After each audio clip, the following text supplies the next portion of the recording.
Tadi kita dah tengok untuk membuat pelan kewangan. Sekarang ini kita nak menilai kebolehlaksanaan pelan kewangan jangka pendek dan jangka panjang.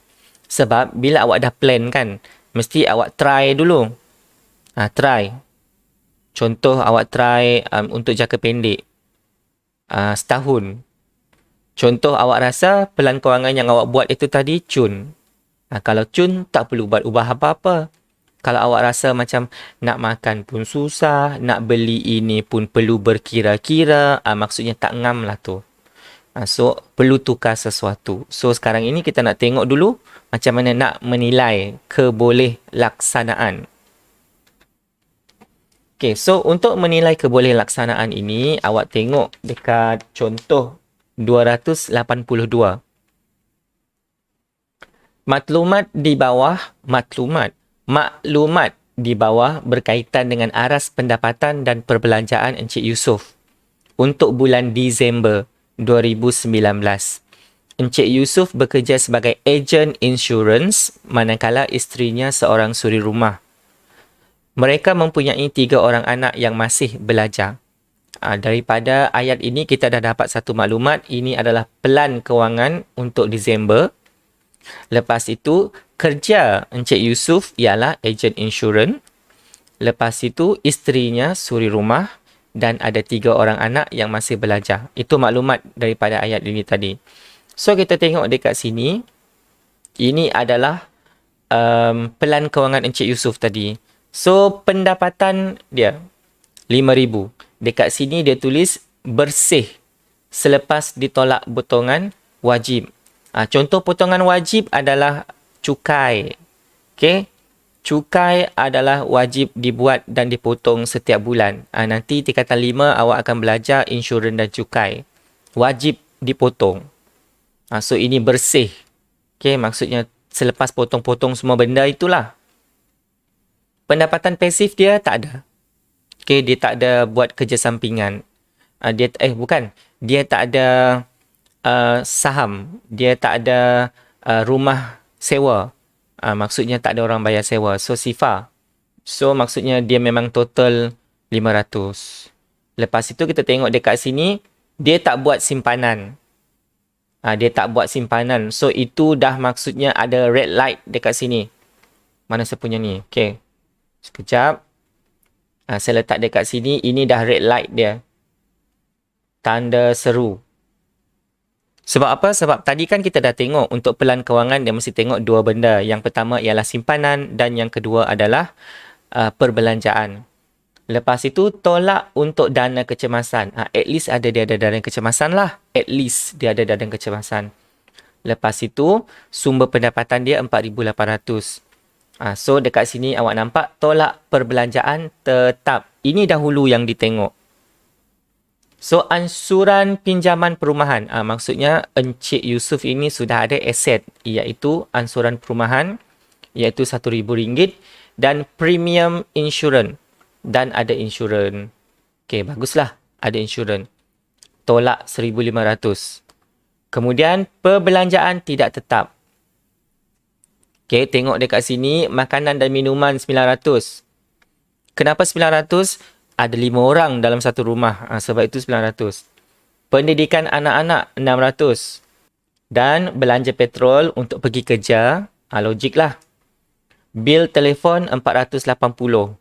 Macam pelik, macam mahal sangat ni bil telefon dia ni. Saya tengok pun apa benda dia buat RM480 ni. Okay. Bil utility RM500. Macam banyak sangat je ni. Kan. Melancong RM400. Wah. Bulan 12 itulah dia melancong. So, dekat sini kita tengok perbelanjaan tidak tetap adalah RM3,300. Pendapatan lebihan atau kurangan, SIFA. Ini yang saya cakap tadi. Perbelanjaan Encik Yusof ini ngam-ngam. Bukan aliran positif, bukan aliran negatif. Ngam-ngam. Lepas itu, sekarang ini pula, Encik Yusof ingin membeli komputer berjenama yang bernilai RM6,000. Komputer riba kah komputer sahaja? Sekejap saya tengok dulu. Komputer. Komputer yang berharga RM6,000. Ada. Bagi urusan jualan insurans dalam masa setahun. Okay, dekat sini saya nak highlightkan. dalam masa setahun. Excuse me. So, maksudnya dia nak buat satu matlamat kewangan jangka masa pendek. Short term goal dalam bahasa Inggerisnya. So, soalan dia, bolehkah Encik Yusuf mencapai matlamatnya? Kalau awak tengok daripada dekat sini, boleh ke tidak? Okey, jom kita menilai sama-sama. Okey, ini dia tadi. Kita buat penilaian. Baki pendapatan, tolak jumlah perbelanjaan. Pendapatan dia tadi 4,800 dan perbelanjaan dia tadi pun 4,800 juga. Baki dia sifar. Encik Yusuf tidak mempunyai simpanan untuk mencapai matlamat kewangan jangka pendek beliau. Kan saya dah cakap tadi, itu adalah dia punya red light yang pertama. Mana saya punya mouse? Ini. Dia tidak ada simpanan. Ini red light yang pertama. So, dia agak susah untuk mencapai matlamat kewangan jangka pendek beliau. So, apa yang Encik Yusuf perlu buat? Bolehkah anda membantu Encik Yusuf mencapai matlamatnya tanpa menggunakan dana kecemasan? Ini yang saya cakap di awal-awal kelas tadi. Sekarang, awak sebagai perancang kewangan untuk individu A, iaitu Encik Yusuf. Sekarang ini awak tengok Encik Yusuf dia tidak ada lebihan pendapatan. Sifar. Tapi kita tengok dekat sini perbelanjaan tidak tetap dia ni macam banyak. No. Lepas itu dia tidak ada simpanan. Ini yang awak perlu tengok terlebih dahulu. Simpanan itu ada ke tidak. Okey, ingat tadi 3 benda tadi. Lepas itu kita tengok dia tidak ada pendapatan pasif ataupun dia tidak ada pendapatan sampingan. So kita perlu rancanglah dekat situ. Kita boleh bagi tahu Encik Yusuf perlu buat ini, perlu buat ini. Okey. So kita rancang, kita tengok dekat sini. Apa yang Encik Yusuf perlu buat?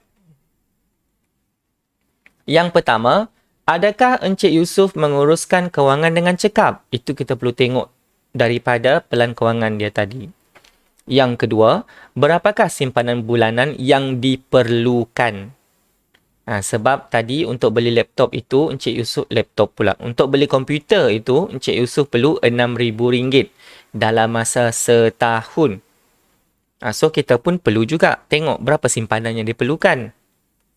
Lepas itu, apakah yang perlu dilakukan untuk menambah jumlah pendapatan? Sebab nak beli komputer itu, dia perlu duit lebih. Bila nak perlu duit lebih, dia mesti perlu pendapatan lebih. Macam itu. Kemudian, wujudkan satu pelan kewangan baharu berdasarkan konsep SMART. Konsep SMART kita dah tengok minggu lepas dan minggu sebelumnya. Okay, so kita tengok dulu yang pertama tadi. Adakah Encik Yusuf menguruskan kewangan dengan cekap? So, bila kita tengok tadi, aliran kewangan Encik Yusuf tadi, sifar. Positif tidak, negatif pun tidak. So, dekat sini kita boleh buat kesimpulan, dia tidak menguruskan kewangan dengan cekap. Sebab yang pertama, aliran tunai tidak bagus. Lepas itu, yang kedua, dia tidak ada simpanan tadi kan? Simpanan dia tidak ada. Lepas itu kita tengok dekat sini kerana wujud perbelanjaan yang boleh dikurangkan. Tadi pun masa saya explain dengan awak pun saya cakap, macam banyak betul dia belanja telefon ini sampai 480, dia buat apa ni? Kan? Lepas itu utility rumah 500. Dia buat apa? 10 aircon kah? Macam itu. Seperti telefon, makan dan minuman serta tidak ada pelaburan untuk masa depan. Okay, untuk makanan itu mungkin saya faham lah. Tak perlulah nak dikurangkan makanan. Sebab ramai kot mulut yang nak perlu dibagi. 5 orang dalam satu rumah. Nak beli nasi pula. Nak beli beras, nak beli lauk. Banyak tu untuk 1 bulan tu. So, makanan dan minuman ini mungkin bolehlah dimaafkan. Yang tak boleh dimaafkan tadi tu telefon tu. Apalah sampai sebulan belanja 500 untuk telefon. Okay. So, kita buat kesimpulan tadi, dia tidak menguruskan kewangan dengan cekap. Yang bawah-bawah ini, untuk huraian dekat bawah ini, kalau awak nak buat pun boleh. Kalau tak nak buat pun tak apa. Biasanya bila awak cakap dia tidak menguruskan kewangan dengan cekap kan? Kenapa awak cakap dia tak cekap? Mestilah cakap. Mestilah kita nak jelaskan. So yang bawah ini untuk bagi penjelasan lah. Okay. Lepas itu, kita tengok soalan yang kedua. Berapa simpanan yang diperlukan untuk beli komputer tadi? So, kita tengok komputer tadi, kita tengok harga dia ialah RM6,000. Harga komputer tadi RM6,000.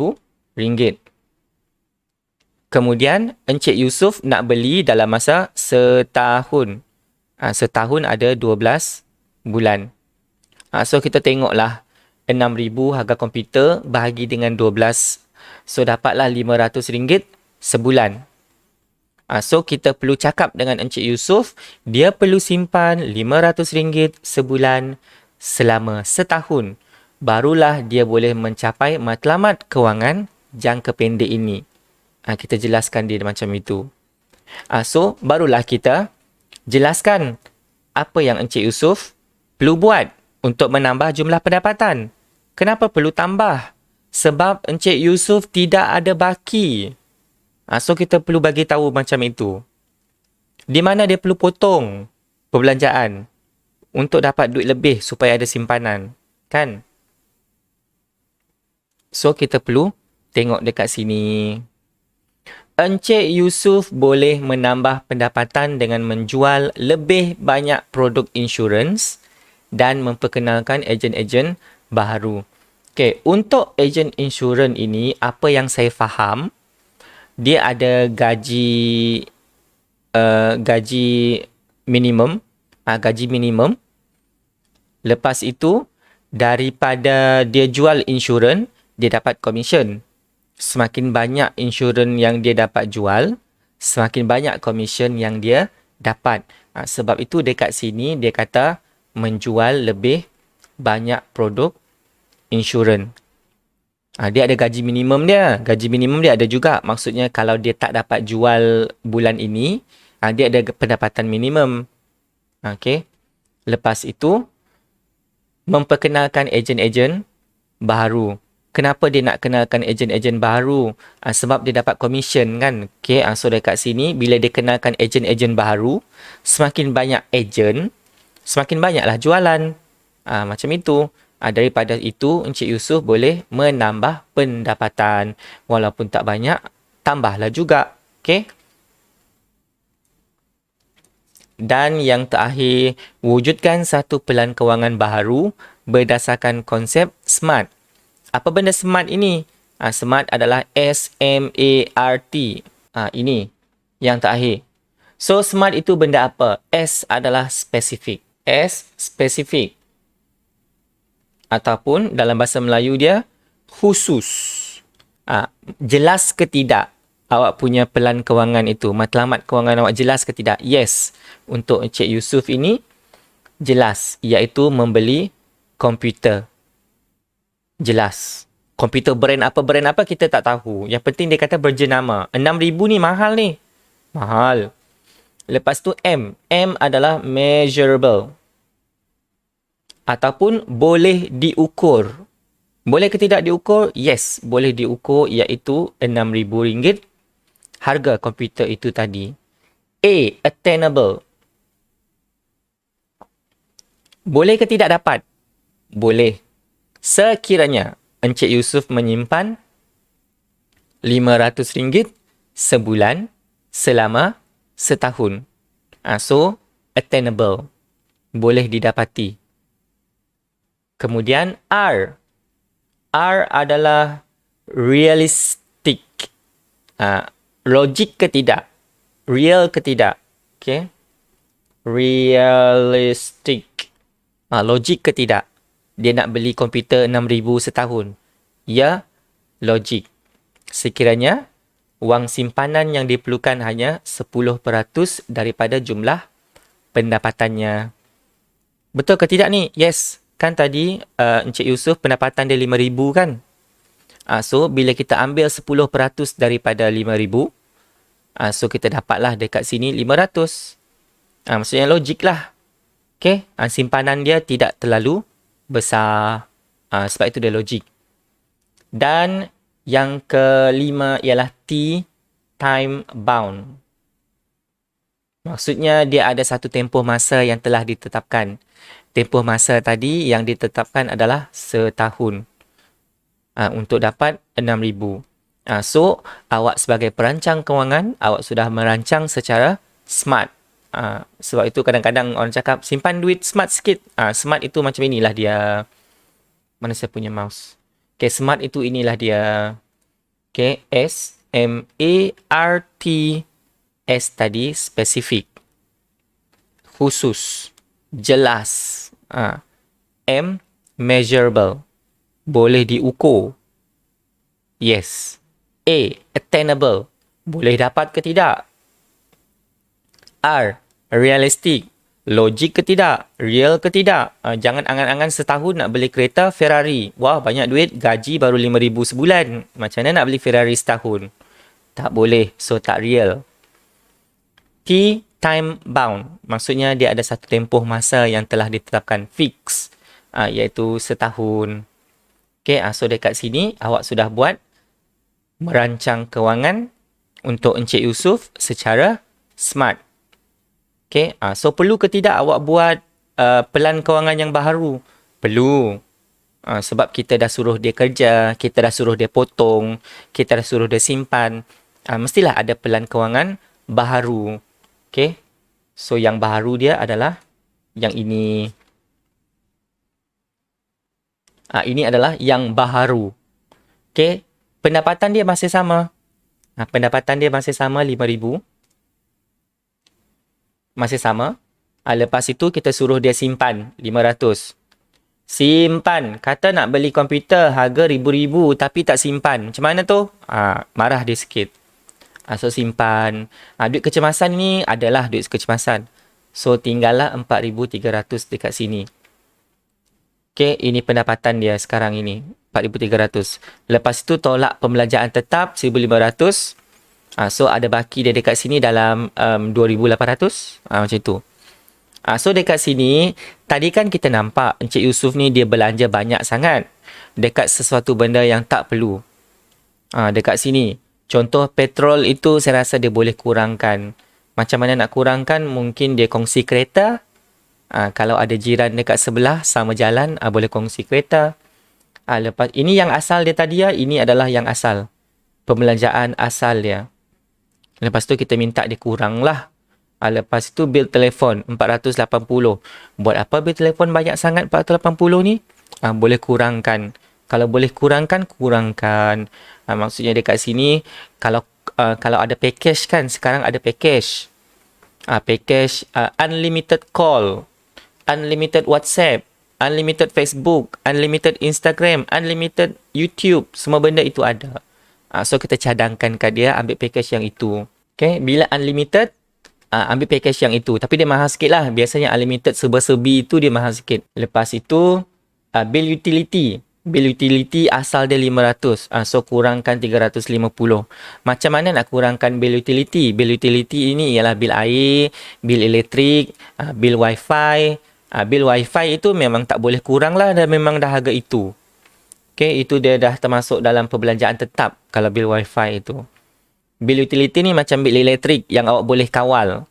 Okay, kalau awak tidak ada pergi ke bilik tidur, contoh daripada pukul 7 sampai pukul 9 awak tak ada bilik tidur kan, jangan pasang lampu bilik tidur, jangan pasang aircon bilik tidur, tutup. So itu dia dah boleh jimatkan duit bil utility. Dekat dapur, kalau awak tidak ada dekat dapur, tutup lampu dapur. Jimatlah duit. Awak dekat ruang tamu sahaja, bukalah lampu ruang tamu. Tak jadi masalah. Buka kipas dekat ruang tamu. Buka aircon dekat ruang tamu. Kalau nak pergi ke dapur, baru buka lampu dapur. Itu cara jimat elektrik. Janganlah satu rumah pasang semua lampu. Padahal tak ada orang dekat dapur, dekat bilik tidur. Itu dah membazir dah.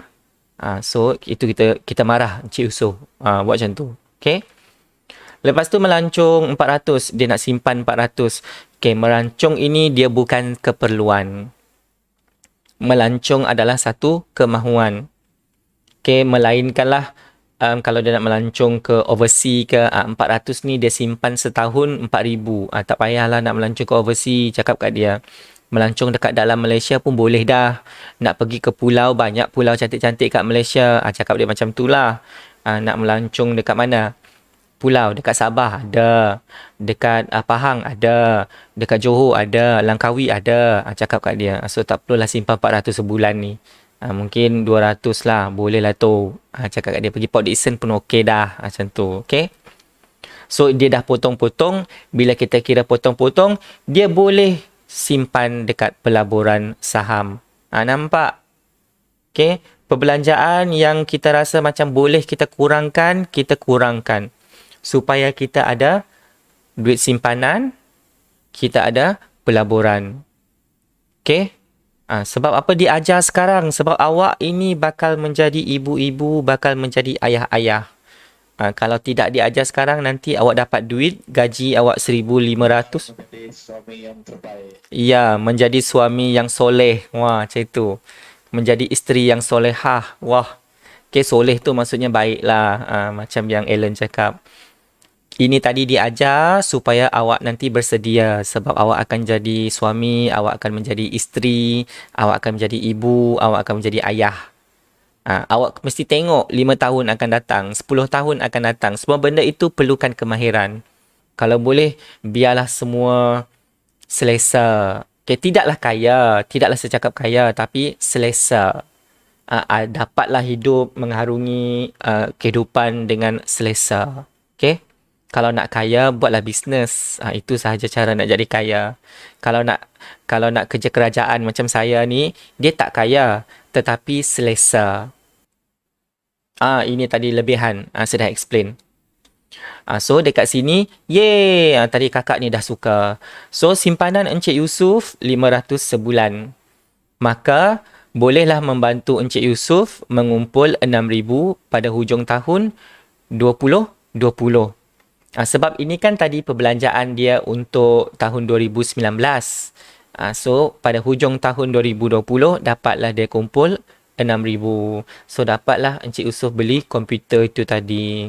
Bagi mencapai matlamat kewangan jangka pendek beliau. Jangka pendek sebab dia cuma setahun. Okay, itu jangka pendek lah. Bawah 5 tahun kita anggap sebagai jangka pendek.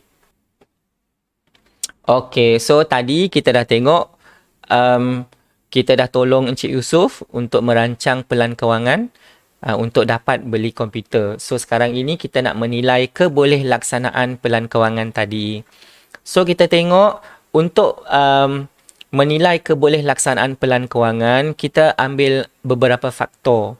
Biasanya kita tengok kadar inflasi semasa. Maksud kadar inflasi semasa ini adalah kita tengok nilai kewangan. Okay, kalau awak tengok RM1 sekarang tidak sama dengan RM1 10 tahun lepas. Contoh, kalau RM1 10 tahun lepas, awak boleh beli gula-gula, keropok, apa lagi? Banyak benda. RM1 sekarang ini, awak beli nasi kosong, nasi goreng saja dekat kantin. Itu saja. Kalau dulu RM1 itu mungkin boleh nasi dengan telur. Kalau sekarang, nasi kosong dah RM1. So, dia tidak sama. Itu kita panggil sebagai kadar inflasi. Dia menyebabkan taraf hidup meningkat. Okay? Dan yang kedua, kita mesti cari cara untuk menambah pendapatan. Okay? Macam yang Encik Yusuf buat tadi, dia melabur dalam amanah saham. Tak banyak. Mungkin simpan 100 sebulan pun dah okey dah. 100 sebulan, 150. Kalau ada duit lebih lagi, simpanlah 200.